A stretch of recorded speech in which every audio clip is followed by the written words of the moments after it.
Thank you, Daryl, for those kind words. I want to thank the Mi'kmaq leaders for their warm welcome onto traditional territory. It's wonderful to be here tonight. It's wonderful to be partners with you in this journey of reconciliation we are all on. Thank you. Thank you for starting us off right tonight. Yeah.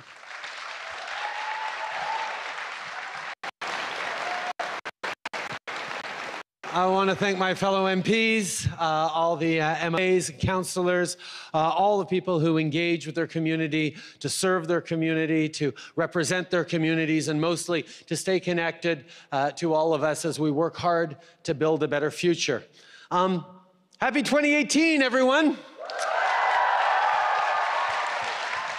This is my first public event of 2018. It's a great opportunity to connect with you all and to reflect. You know, 2008 was the year I first got elected as an MP. So it's 10 years coming up as an elected official. And one of the things that I'm really glad I'm starting the year with an event like this here with all of you is that throughout my time as an elected official, but before that as a teacher, as a backpacker across the country, as someone who worked really hard on environmental causes, on youth activism, on a broad range of things, I connected and listened and had so many conversations with Canadians all my life that keeping that going and listening to all of you is really, really important to remember what is important, to remember why we're doing the job we're doing and what we're working on all together, which is building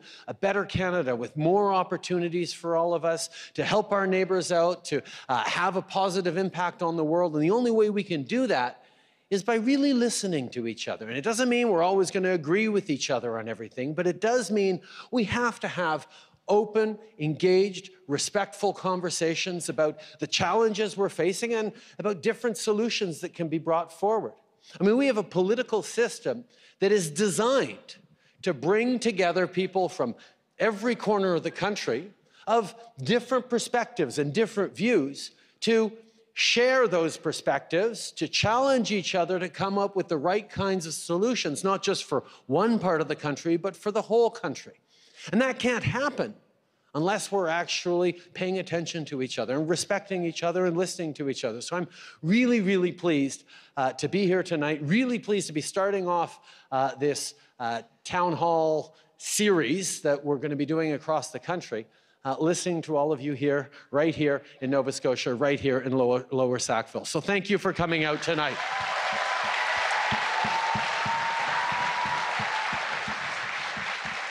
Now, this event you may see was billed as an opportunity to talk about the economy. And one of the things that we do is we say that because most of the time when I talk with people across the country, they're talking about their jobs, they're talking about their pensions, they're talking about their concerns or their hopes for the future, for themselves, for future generations, and it often comes back to the economy. And I'm pleased with the things that we've been able to do because we came into office with a focus on supporting the folks who needed a little better help because we knew that if you put more money in the pockets of the folks who need it, the middle class and those working hard to join it, the economy does better. And lo and behold, over the past 2 years, the economy has done quite well. We have the best growth rates in the G7. We have the lowest unemployment rate nationally in 40 years, which is really good news. But we also know there's a lot more work to do. But I want to make something totally clear. All this good news on the economy didn't happen because of us. It happened because of you.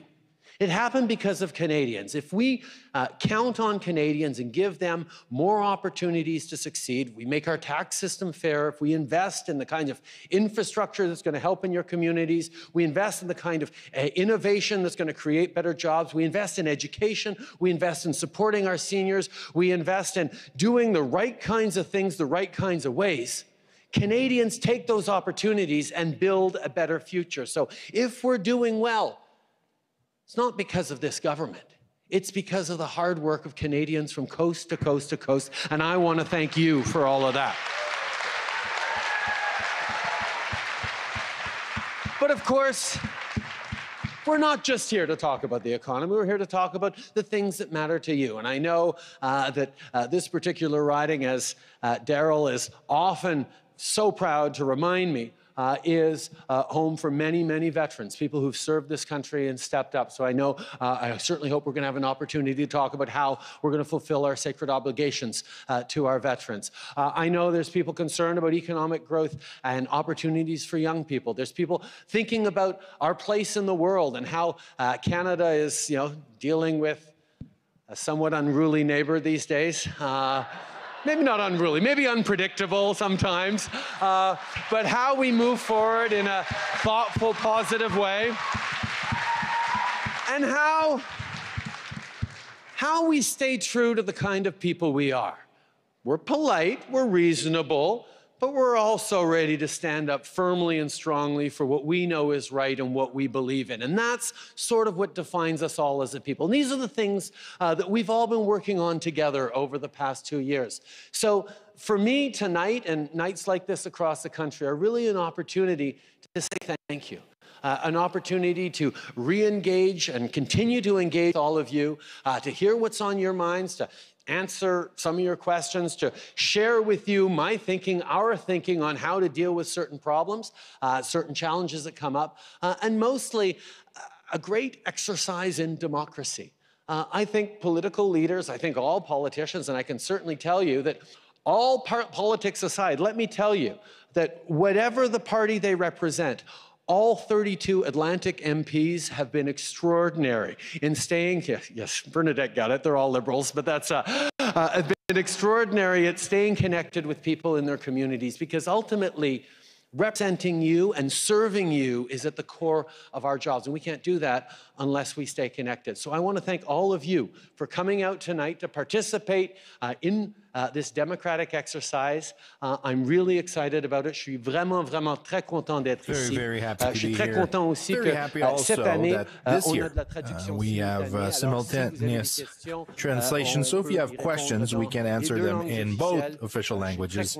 So I'm very happy to be here to answer your questions. And now, without further ado, let's begin this session. Just take questions from different sections that are around in a circle. I'm going to start with the folks right across from me. You, sir, with the beard. There you go.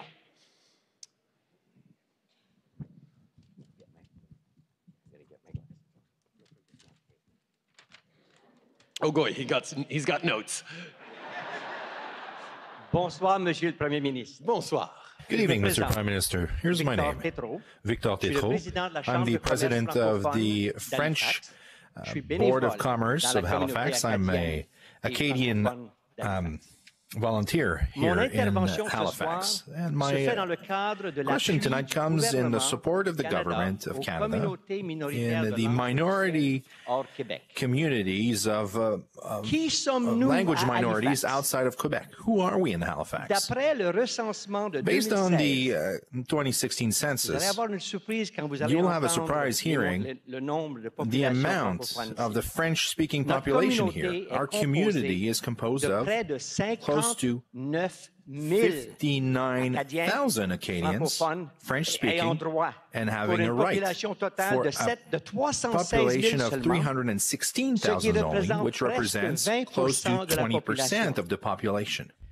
Across the nation, the French-speaking communities in minority situations have created centers to assemble their community. And here, in Halifax, we're looking to establish a center of the French-speaking people to gather the members of our community and to heighten the profile of our community. An action committee is working right now to realize this project that will gather people, and we're really happy to be working with Mr. Darryl Sanson on our committee. And we simply want to inform you of our initiative, and we are hoping to be able to count on the support of your government in order to finance and help financing the Francophone Center of Halifax. Thank you, Mr. Trudeau. Thank you, Victor, for your for your question and your leadership as well. As you know, of course, the communities, the minority communities from official languages across the country are very important to us. I was a French teacher in Vancouver, and I know it's not always easy to live in a situation where we are facing the danger of assimilation, but I see across the nation the pride and the strength of the minority linguistic communities, and I'm very happy to invest and help our minister, Mélanie Joly, Minister of Canadian Heritage, is working on an action plan to continue to support the minority linguistic communities of the official languages. And we, in terms of infrastructures, we made record investments in community centers and recreation centers and making a difference. And I'm looking forward to help you and in order to defend and celebrate our two languages across the nation. Thank you for everything you're doing, and thank you to Daryl to be such a proud Acadian here in Nova Scotia. You, sir. Yes.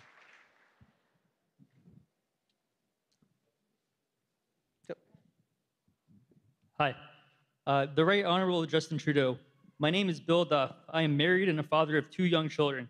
I'm also currently a serving member in the Royal Canadian Navy. Last year, I was diagnosed with ALS. The average life expectancy for someone with ALS is 2 to 5 years. In June 2016, Bill C-14 was passed, which gives you the right to assisted death. If it is my right to be able to choose death due to my terminal illness, why am I not allowed the right to try experimental drugs that have passed a phase 1 medical study in Canada? Why are the only options given to me by the Canadian government are to choose to die now or wait to die when what I want is the right to try? My question to you is, why are the legal rights according to Section 7 of the Canadian Charter of Rights and Freedoms, most particular the right to life, not being given to me?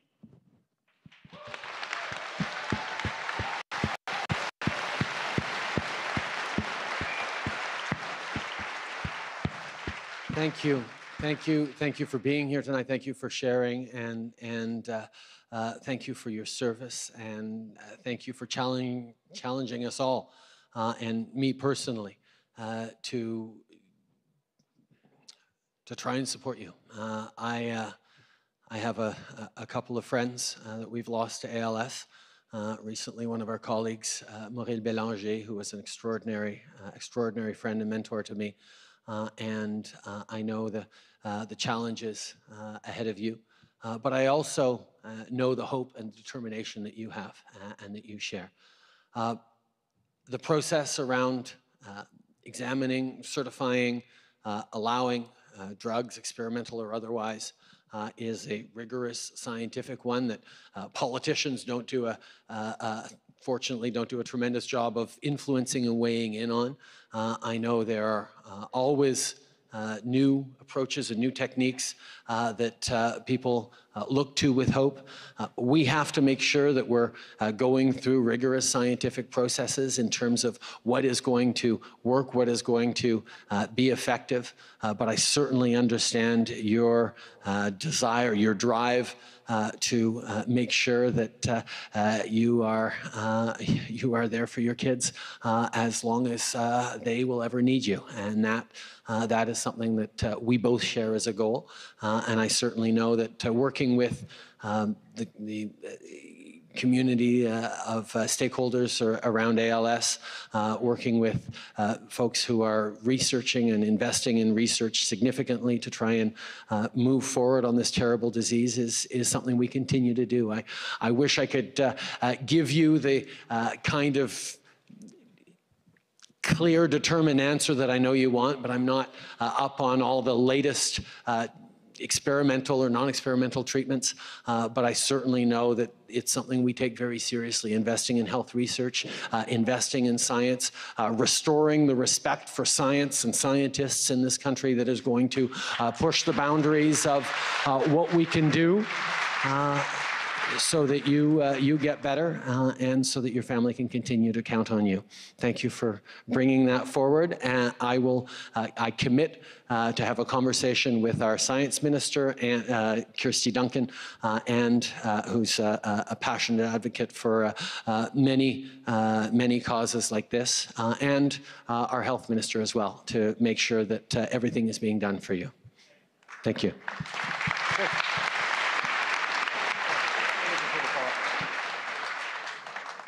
If you were in my position, would you want the right to try? I'd want to try everything.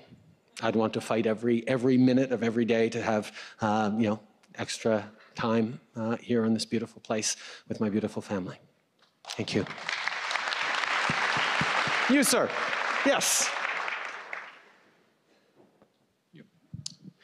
Hello, Prime Minister Trudeau. My name is Scott Chaput. I'm a resident of Lower Sackville. Welcome to our beautiful community for the first time. So I'm a 22-year-old... Not the first time, not by a long shot, but first time as Prime Minister for an official event. Yes. There we go.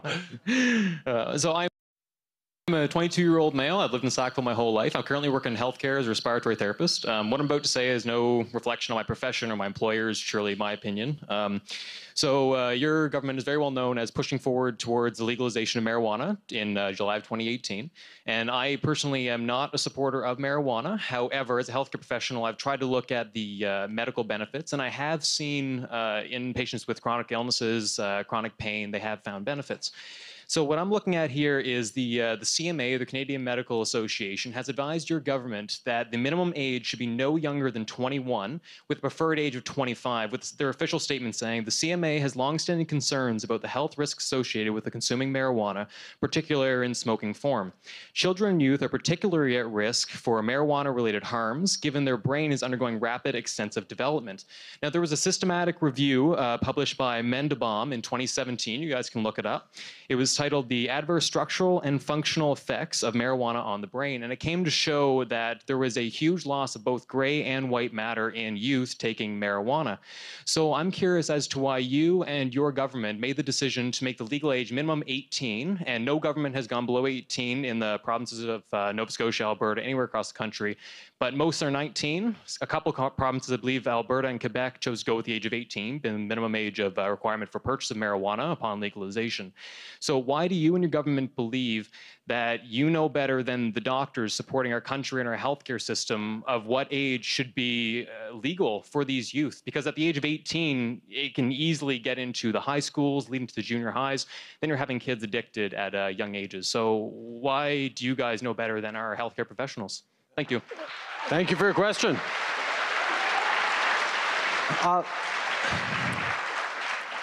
This may surprise you, but I agree. I agree that marijuana is problematic for the developing brain, that we need to keep it out of the hands of our young people. However, it's not working. Right now, the current system we have means that, sorry to contradict you on this one, but there's already marijuana in our high schools. It's already easy for kids to buy marijuana. In many cases, it's easier to buy marijuana as a young person than it is to buy beer. Think about it. There's no black market for beer. You actually have to show ID. You have to go through a whole rigmarole in order to buy alcohol. And a pusher or someone who's dealing marijuana is not going to check your ID. Doesn't care about how old you are. So right now we have a system that isn't working to protect our young people. And I'm saying, and we're saying, that if we at least treat it as stringently as we treat alcohol, it'll be more difficult for folks who are underage to actually purchase it. On top of that, think about right now, we're talking about a $6 billion a year industry, the sale of marijuana. Right now, all those profits go into criminal pockets. Goes into gangs, goes into organized crime, goes into traffickers and gun runners. They're making all the money off of marijuana right now, and there is no one controlling the quality of what's in, what's being sold. So you may or may not believe this, but I'm not personally a fan of marijuana.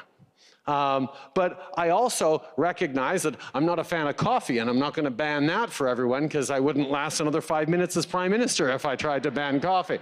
Yeah? People make different choices, and we have to respect that. But I think that by controlling and regulating the sale of marijuana, we are going to better be able to keep it out of the hands of our kids.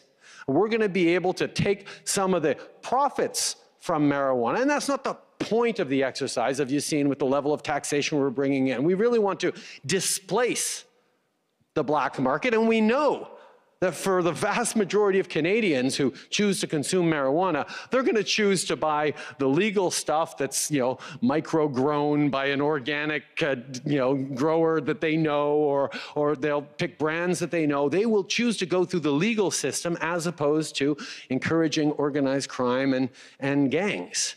So we know that this is a step in the right direction. It's not going to fix everything. And the discussion about age levels was a really important one as well. Because yes, we've seen the same studies that certainly say that the developing brain of a teenager is more vulnerable to the use of marijuana, but that yes, there are potential nefarious and negative impacts as they grow older into the age of majority as well. But we also know that setting the age too high simply encourages the continuation of a black market as people can't get it. So we're moving forward in a responsible, thoughtful way, in partnership with the provinces, in partnership with the police organizations who recognize that already there are people driving under the influence of marijuana. And if we can do a better job detecting it, if we can do a better job educating against that, we're going to be on the right track. So it's not a perfect solution, not by any means. But it is a better solution than the one we have right now, and it's grounded in facts and science and a responsible approach to public safety and public health, as opposed to creating profits or as opposed to some of the ways that it's been attempted elsewhere around the world. So I am very optimistic that we are going to move forward by next summer with a controlled and regulated regime, at the same time as we do a good job of investing in education campaigns and awareness campaigns to point out that that it's a choice that adults can make that is not for everyone and certainly should not be for everyone, but is part of the lives we lead. On top of that, you mentioned the medical studies and the possible positive and documented positive impacts of marijuana for pain, dealing with pain and dealing with different things. There's going to be a lot more science and studies done as we move forward with a controlled and legalized regime in a thoughtful and responsible way. I'm not doing this because I think marijuana is a good thing. I'm doing it because I think we can do a better job of protecting our kids, protecting our communities, and building a stronger society. Merci beaucoup. Let's do someone, you in the black shirt. Yes.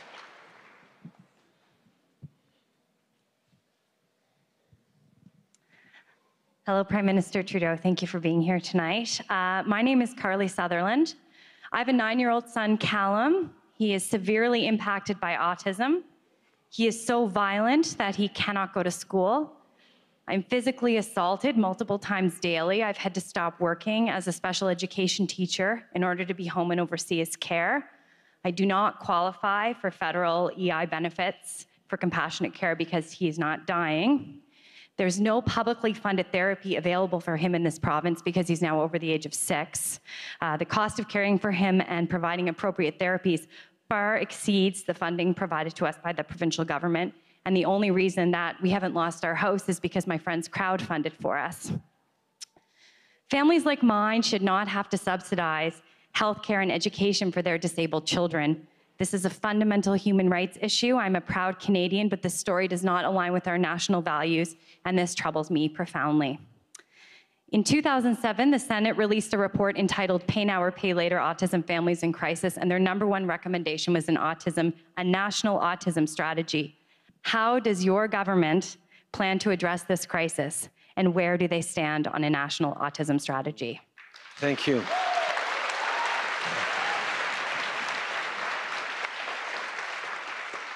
Thank you for sharing your story. Thank you for sharing Callum's story. I know, actually, I can imagine how difficult things must be for you, and I'm so proud of the community that has supported you and the obviously very strong network you have around you. This is something that so many families across this country face in dealing with autism spectrum disorder, and it's something that we all have to do a better job working together to address. The federal government is investing significant amounts of money in the Canadian Institute for Health Research to go at how we do a better job dealing with ASD. We know that there are many great stakeholder and support groups out there that we continue to fund. We recognize that education and healthcare delivery are very much a responsibility for the provinces, but there is more that the federal government can and is doing on the research side, on the advocacy side, on the support side. And I look forward to continuing to work with groups and families like yours across the country to give you the kind of support you need and you can have to ensure that Callum has a great future and opportunities while giving you the proper respite as well. Thank you. You standing up there being very patient.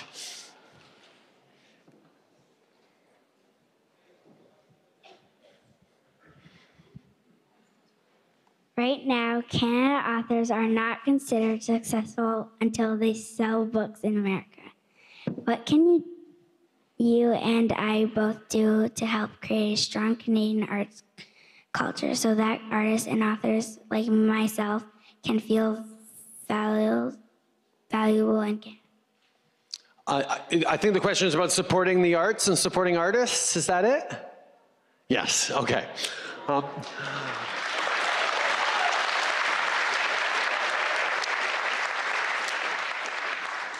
Quick question for the crowd. Put up your hand if you're a runner. Okay? Put up your hand if you're an artist. Ah, very nice. My question, of course, for the runners is everyone who is a runner, put up your hand again? You all make your living from running then, do you?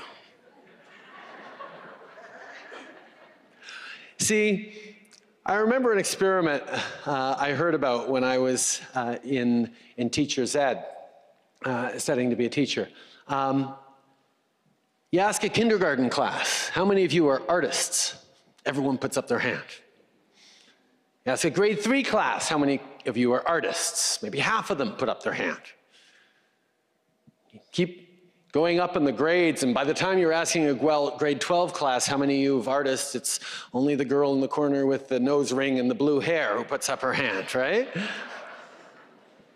But we've got to recognize that our creativity, each and every one of us, our capacity to dream, to create, to share our passions, our inspiration, with our loved ones or with our neighbors or with the world is an essential part of what makes us human. And how we support the arts, I mean, I'm a Quebecer, and we've used arts as a way of defending our language and our culture for a long time, and it's wrapped up in identity, but so have Canadians. I mean, the stories we tell as Canadians to each other around the world, stories of diversity, stories of neighbors helping neighbors, stories of challenges, how art challenges us and inspires us and shows us what we want to be and shows us what we don't want to be, is an essential part of a society, particularly as we approach a world in which more automation and AI and robotics and computing becomes more and more impactful in our daily lives, our ability to be creative becomes more and more important. And that's why one of the promises we made and kept when we came into office was to double the funding for the Canada Council for the Arts, and we did that. Our commitment was to restore funding to the traveling programs that share Canadian art around the world, increasing the funding for the CBC so we can continue to tell our stories across the country the way we know we need to, and bind us together through our differences around our shared values. How we support arts, and yes, the government will always have an important role to play in supporting artists and recognizing that how we dream individually and collectively is shaped by an artistic community that challenges us. But each and every one of us has a responsibility as individuals, as members of community, as consumers, to reach out and support artists in our community, around the country and around the world. We all have a role to play in celebrating art and creativity, and it's one of those things that always ends up making us realize that our differences in backgrounds, differences in stories, differences in origins, differences in perspectives, are a source of strength, a source of inspiration, a source of creativity, a source of problem solving. And art is a very powerful way of doing that, and that's why I'm really glad to get the question tonight, and really glad to be able to say that we will continue to support artists. We will continue to make sure that there is room to be challenged and inspired in our daily lives by those who create and those who help us dream. Merci beaucoup, ma chère. Thank you. You, sir, in the blue sweater. Or blue shirt, yeah, sorry. It's a pleasure to stand before you today, Mr. Trudeau. But as a young man, I am deeply concerned with the growing numbers in mental health. Your government has promised, well, to my understanding, that is a 10-year, $5 billion contract to make a difference. I think that's true, at least. How will this make a difference to our education and our healthcare systems? And how will this change for the better? Will our Canadian ways of empathy, compassion, and action reach out to those who are suffering? Thank you.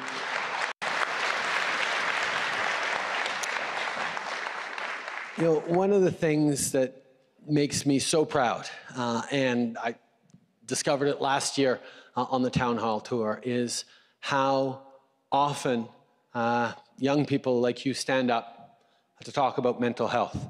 I also learned when I put together my Prime Minister's Youth Council, and we'd prepared a whole bunch of briefings for young people on issues that we thought would matter to them, you know, education, technology, the environment, Canada and the world. And they came in and said, this is all great, these are good things that we care about, but we need a briefing on mental health. And to see the level at which young people are not just actively destigmatizing conversations around mental health,